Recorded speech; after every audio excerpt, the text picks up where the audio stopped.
ప్రస్తుతం మనతో పాటు మాట్లాడేందుకు పొలిటికల్ అనలిస్ట్ బాల్కుమార్ గారు ఉన్నారు. ఒకసారి వారితో మాట్లాడదాం. సార్ నమస్తే. సార్ నమస్తే మేడం.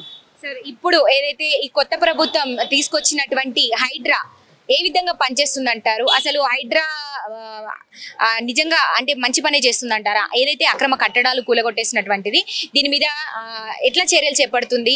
ఈరోజు చూసుకుంటే కనుక ఎన్ కన్వెన్షన్ హాల్ నాగార్జునకు సంబంధించినటువంటి హాల్ కూడా కూలగొట్టడం జరిగింది, కూల్చివేస్తున్నారు. ఎక్కడ భూ కబ్జాలు జరగకుండా ఆపుతున్నామంటూ ముందుకొస్తున్నాం హైడ్రా మీద అని చెప్తున్నారు. అంటే ప్రజల్ని కాపాడమే మా లక్ష్యం అంటున్నారు. ఏదైతే చెరువులు కుంటలు వీటిని రక్షించుకోవడానికి గల భాగంగానే హైడ్రాని ముందుకు తీసుకొచ్చామంటూ కూడా ఈ రోజు కమిషనర్ రంగనాథ్ గారి ఆధ్వర్యంలో ఇవన్నీ కూడా కూల్చివేత్తలు అయితే జరుగుతూ ఉన్నాయి. మరి దీని మీద మీ అభిప్రాయం ఏంటి? ఒక్కసారి చెప్తారా? ఎట్లా పనిచేస్తుంది ప్రభుత్వం? ఇప్పుడు గత ఒక వారం రోజుల నుంచి చూస్తుంటే మనము నార్త్ అయినా సరే వెస్ట్ అయినా సరే కొన్ని కట్టడాలు కూల్చడం జరిగింది. ఈ ఎన్ కన్వెన్షన్ ఈ రోజు కూలిన తర్వాత ఇది చాలా పెద్ద హైప్ అయింది. నిజంగా చెప్పాలంటే ఆ ఎన్ కన్వెన్షన్తో పాటు ఆ వేల ఉన్నటువంటి ఏదైతే చెరువులు వస్తుంటాయో, గొలుసుకట్టు చెరువులు అంటారు మనము, ఈ గొలుసుకట్టు చెరువులోకి వచ్చేటువంటి ప్రతి కట్టడాన్ని కూడా కూల్చేయాలి. ప్రభుత్వం కూల్చేసే ముందు ఒకటి మాత్రం గుర్తుపెట్టుకోవాలి, ఆ కట్టడాలు కట్టడానికి పర్మిషన్ ఎవరిచ్చారు? ఎవరో పేదలు ఉండొచ్చు, డబ్బున్న వాళ్ళు ఉండొచ్చు, ఈఎంఐ డబ్బులు తీసుకొని ఇండ్లు కూడా కట్టుకున్నారు. అందులోనే ఆ ఇండ్లు కట్టుకోవడానికి పర్మిషన్ ఇచ్చినటువంటి ఈ ప్రభుత్వ ఉద్యోగులు ఎవరు? దీనికి జరిగినటువంటి అన్నిటికీ కారణం అమ్మినవాడు బాగానే ఉంటాడు, అమ్ముకుని వాడు డబ్బులు తీసుకొని వెళ్ళిపోయిండు. దాని తర్వాత పెద్ద పెద్ద బహుళాంతస్తులు వెలిసినాయి. ఆ బహుళాంతస్తులకు ఈఎంఐతో తీసుకున్నటువంటి వ్యక్తులు ఉంటారు. వాళ్ళు సామాన్యులు ఉండొచ్చు, కొద్దిగా డబ్బున్న వాళ్ళు ఉండొచ్చు. అయినా కూడా వాళ్ళు ప్రభుత్వ అనుమతుల ద్వారానే అన్నీ ఉన్న తర్వాతనే వాళ్ళు ఈఎంఐ ఫెసిలిటీస్కి వెళ్ళిన తర్వాతనే వాళ్ళకు లోన్ శాంక్షన్ అయింది. లోన్ శాంక్షన్ అయిన తర్వాతనే వాళ్ళు డబ్బులు పేమెంట్ చేసి ఆ ఇంట్లోకి దిగారు. కానీ ప్రభుత్వం వాటితో పాటు అక్కడ ఉన్నటువంటి అధికారులు, కమిషనర్ల, మున్సిపాలిటీ అధికారుల, ఇంకా ఎవరైతే ఉన్నారో వాళ్ళ మీద కూడా ఖచ్చితంగా చర్యలు తీసుకోవాలి. అలాంటి వాళ్ళ మీద చర్యలు తీసుకుంటే నెక్స్ట్ జనరేషన్లోనైనా ఇంకోటి ఇలాంటి ప్రభుత్వ కట్టడాలకు పర్మిషన్ ఇవ్వరు. ఎవరైనా సరే ఈఎంఐకి వెళ్ళినా సరే ఆ ఇల్లు కొనే వాళ్ళకు కూడా అనుకుంటారు ఇది నిజమైనటువంటి జాగానే, ఇది మనం కొనొచ్చు, ఇందులో ఏ బాధ లేదనే ఒక ధైర్యం వస్తుంది. ప్రభుత్వం ఖచ్చితంగా ఎవరైతే కట్టడాలు ఉన్నారో ఎన్ కన్వెన్షన్ లాంటి కట్టడాలను ఖచ్చితంగా కూల్చేయాలి. కూల్చేసిన వల్లనే కొద్దిగా ప్రజలకు కూడా నమ్మకం ఏర్పడేది. కొత్త ప్రభుత్వం ఈ విషయంలో మాత్రం అప్రిషియేట్ చేయాలి. ఎందుకంటే కొన్ని సంవత్సరాల నుంచి జరుగుతున్నది ఎన్ కన్వెన్షన్ ఈ 9 నెలల కింద కట్టింది కాదు, ఇది ఎప్పుడో కట్టినటువంటి ఎన్ కన్వెన్షన్. దాంతోపాటు హైదరాబాద్ సరౌండింగ్లో కూడా ఉన్నటువంటి చెరువులలో చాలా మటుకు కట్టడాలు వెలిసినాయి. ఆ కట్టడాలను కూల్చాలి. మరీ ఈ ఛానల్ ద్వారా మేము తెలియజేసుకుంటున్నా ఏంటంటే కట్టడాల మీద ఖచ్చితంగా చర్యలు ఉండాలి. ఉండడం వల్ల ప్రజలకు మంచిది, ప్రభుత్వానికి మంచిది, ఆస్తులు కాపాడిన వాళ్ళు అవుతారు, రక్షించుకున్న వాళ్ళమైతాం, భూగర్భ జలాలను పెంచుకున్న వాళ్ళైతాం. ఈ ఫ్రీ జోన్ ఏదైతే ఉందో అది కూడా తీసేయాలి. ప్రభుత్వం ఎన్ని సంవత్సరాల నుంచి పెట్టింది, అది ప్రభుత్వం గురించి పెట్టింది. దాన్ని కట్టడాలకు పర్మిషన్ ఇవ్వడం అది తప్పు. కేసీఆర్ ప్రభుత్వం అది ఇచ్చింది, అది మాత్రం ఈ ప్రభుత్వమైనా దాన్ని రద్దు చేయాలి. మరి ఇన్ని రోజులు ఇప్పుడు చూసుకుంటే కనుక కేటీఆర్ గురించి మాట్లాడుకుంటే ఏదైతే బీఆర్ఎస్ వర్కింగ్ ప్రెసిడెంట్ కేటీఆర్ గారు ఉన్నారో తనకి జన్వాడకు సంబంధించినటువంటి ఫామ్ హౌస్ అది నాది కాదని చెప్తున్నాడు. కానీ ప్రభుత్వం మొన్నటి వరకు మనం చూసాము, ఖచ్చితంగా అది కూల్చేవేస్తామంటూ కూడా చర్యలు చేపట్టింది. తర్వాత వీళ్ళు కోర్టులో కేసు వేయడంతో దాన్ని కొంత ఆపేటువంటి పరిస్థితి ఏర్పడింది. ఈ రోజు మరి దానికి ఒక బ్రేక్ పడింది. మరి అది కూల్చివేయాలంటారా? అసలు దాని మీద ఏం చెప్తారు మీరు? దీని మీద ప్రభుత్వం అతనిదైనా సరే ఇంకెవ్వరిపైనా సరే ఎవ్వరు ఉన్నా సరే ఇలాంటి జాగాలలో ఖచ్చితంగా నిష్పక్షపాతంగా ప్రభుత్వం కూలగొట్టాలి. ఇది మా పార్టీ వల్ల మీ పార్టీ వాళ్ళ అని చూడకుండా కూలగొడితే ప్రజలకు కూడా నమ్మకం వస్తుంది. వన్ సైడ్ తీసుకపోతే మాత్రం ప్రజలలో కూడా అనుమానం వస్తుంది. అది కాంగ్రెస్ పార్టీ వాళ్ళు ఉండొచ్చు, బీజేపీ పార్టీ వాళ్ళు ఉండొచ్చు, టీడీపీ వాళ్ళు, ముఖ్యమంత్రిది ఉన్నా కూడా ఖచ్చితంగా అది అతనే ముందుకు స్వచ్ఛందంగా వచ్చి మాది కూలగొట్టానంటేనే ప్రజలందరికీ నమ్మకం ఏర్పడుతుంది. ఎవరిని వదలొద్దండి. ఇందులో వదిలితే మాత్రం అది కరెక్ట్ సంకేతం ప్రజలలోకి వెళ్ళదు. వీళ్ళు కూడా అనుకుంటారు నెక్స్ట్ టైం వచ్చినప్పుడు వీళ్ళది కూడా కొడతారు, ఇప్పుడు వీళ్ళు కూడా కొడతారు, వీళ్ళ చేతిలో పవర్ ఉంది. నిజంగానే కోర్టులో కేసు వేశారని కోర్టు ఆర్డర్స్ ఇచ్చిందని ఆపారా, లేదంటే ఇంకేదైనా మరమ్మతులు ఉండే అటువంటి అవకాశాలు ఉన్నాయంటారా? ఎందుకని బ్రేక్ పడింది అంటే ఏం చెప్తారు? మన దేశంలో ప్రభుత్వం కోర్టులకు వెళ్తుంది. ఒక కోర్టు వీళ్ళ ఫేవర్గా తీర్పు ఇచ్చిండొచ్చు, నెక్స్ట్ ఇంకో కోర్టు ఉంటుంది. ఖచ్చితంగా ప్రభుత్వం ఏదైతే ఉందో జిహెచ్ఎంసీ తీసుకెళ్ళి దాని మీద ఖచ్చితంగా పోరాటం చేస్తే నిజం అనేది ఎప్పటికి గెలుస్తుంది మేడం. ఇలాంటి వాళ్ళు ఎన్ని కోట్లకి వెళ్ళినా ఏం కాదు, నిజం గెలుస్తుంది. ఇప్పుడు మనం చూస్తుంటే ఈ రోజు నాగార్జున గారికి సంబంధించినటువంటి ఎన్కన్వెన్షనల్ కూలగొట్టడం జరిగింది.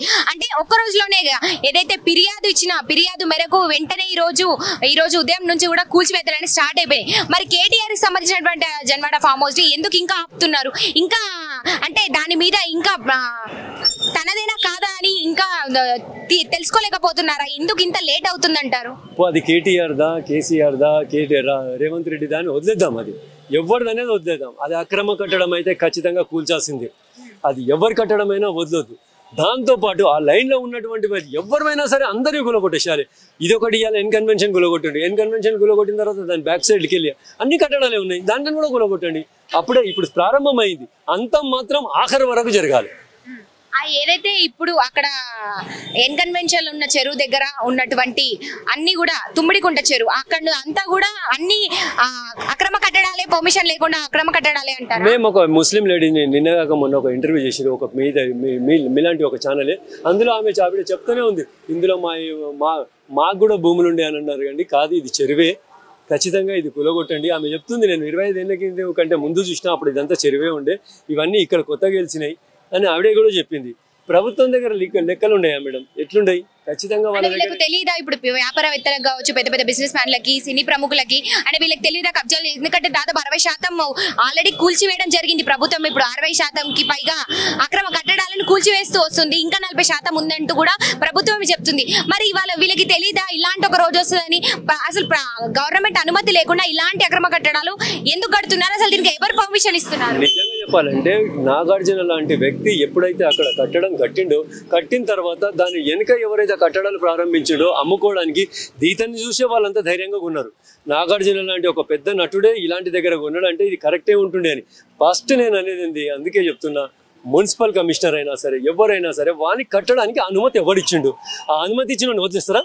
ఫస్ట్ వాని మీద చర్య తీసుకోండి. వాని జైలు వేస్తారా, ఏం చేస్తారా, సస్పెండ్ చేస్తారా? వాని నుంచే ప్రారంభించండి. కట్టడం అయితే ఎక్కడ పోలే, ఉన్నదైతే ఉన్నది. పర్మిషన్ ఇచ్చినోడైతే ఉన్నాడు కదా, ఉన్నా సరే అతను ఒకవేళ అతను రిటైర్ అయితే అతను పింఛన్ ఆపేసేయండి. అలాంటి వాళ్ళ ఫస్ట్ చర్య తీసుకోవాలి కదా. లేకపోతే ప్రభుత్వ ఉద్యోగులు, అధికారులు, బ్యూరోక్రాట్స్ అందరికి పర్మిషన్ ఇచ్చుకుంటూనే పోతారు.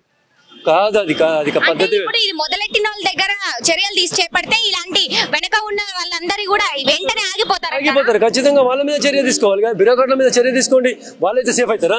అది పద్ధతి కాదు. వాళ్ళ మీద కూడా చర్య తీసుకోవాలి. రేవంత్ రెడ్డి గారికి విజ్ఞప్తి చేస్తున్నా, సార్ మీరు ఇలాంటి వాళ్ళ మీద కాదు, ఇలాంటి వాళ్ళకు పర్మిషన్ ఇచ్చిన వాళ్ళ ఫస్ట్ చర్య తీసుకోండి సార్.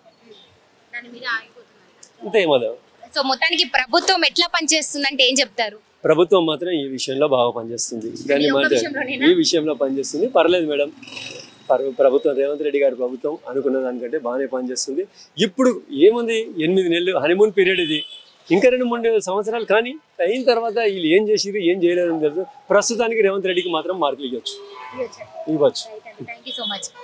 సో చూస్తున్నారు కదా, ప్రజల నుంచి అయితే రేవంత్ రెడ్డి మెప్పు పొందుతున్నారనే చెప్పొచ్చు.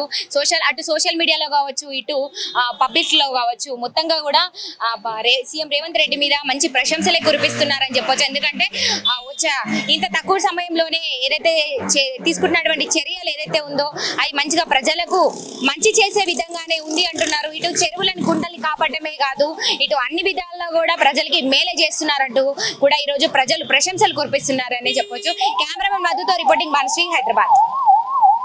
సార్ నమస్తే. సార్ నమస్కారం. నేను ఓల్డ్ సిటీకి చెందిన మనిషిని. సార్ ఇప్పుడు ప్రభుత్వం ఎట్లా పనిచేస్తుంది అంటున్నారు?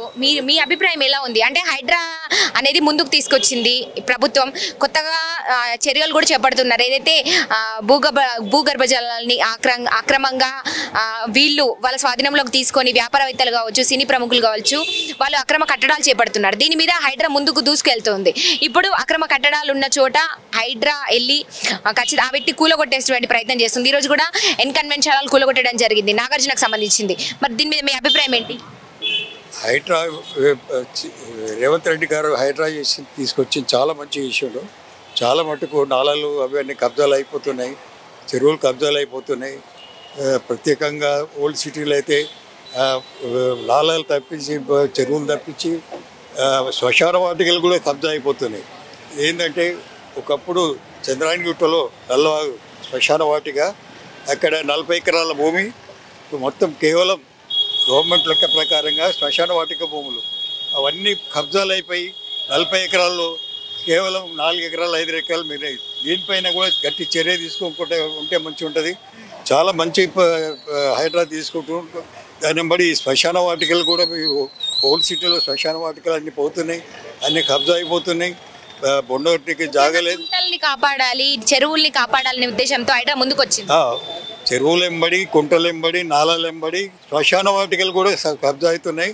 దాన్ని కూడా కాపాడాలి. ఎందుకంటే శ్మశాన వాటిక అంటే ఇప్పుడు మనం పోయి ఎక్కడ బొంద పెట్టుకుంటాం, స్వచ్ఛమైన మన ఇంట్లో పెట్టుకుంటామా, అవి ఉన్న స్థలం కూడా పూర్తిగా కబ్జా అయిపోతుంది. దీనికి గవర్నమెంట్ నుంచి మేము ఎన్ని మొరలు పెట్టుకున్నా అని దాన్ని వినేవాడు ఎవరు లేరు.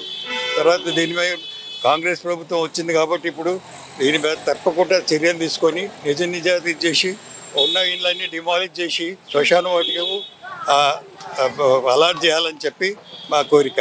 నేను ఓల్డ్ సీట్లో ఉంటాను. మా ఓల్డ్ సీట్లో నేను ఒక శ్మశాన వాటిక చూస్తున్నాను, నల్లవాగు శ్మశాన వాటిక. దాంట్లో మొత్తం కబ్జా అయిపోయింది. గవర్నమెంట్ లెక్క ప్రకారంగా శ్మశాన చెరువుల్ని కుంటల్ని కాదు శ్మశాన వాటికల్ని కూడా వదిలిపెట్టడం లేదని చెప్తున్నారా? అవును, అంతే. శ్మశాన వాటికలను కూడా చెరువులు కుంటలు నాలా ఒకప్పుడు నల్లవాగులో మొత్తం వాగు వచ్చేది. అది 120 ఫీట్ల వాగు ఇప్పుడు 10 ఫీట్ల 20 ఫీట్ల వెడల్పుతోటి మొత్తం కబ్జా అయిపోయింది. దాని గురించి ప్రభుత్వం ఒకసారి ఖచ్చితంగా దాని మీద సర్వే చేసి దాంట్లో నిజాలు తెచ్చుకొని అక్కడ నుంచి మొత్తం డిమాలిష్ చేయాలి. తర్వాత శ్మశాన వాటిక భూములు కూడా మొత్తం 40 ఎకరాలు కొలతల ప్రకారం గవర్నమెంట్ కొలతల ప్రకారంగా మా దగ్గర ఉన్నాయి. కానీ ఇప్పుడు 4 ఎకరాలే మేము మిగిలినాయి. వాళ్ళ ఇది కూడా కబ్జా.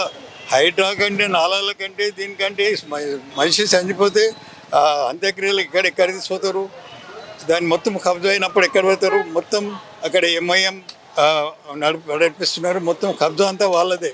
మేము ఏం చేయలేకపోతున్నాం. ఎన్ని మొరలు పెట్టుకున్నా అని గవర్నమెంట్ ఏం చేస్తలేదని చెప్తున్నాం. Thank you so much.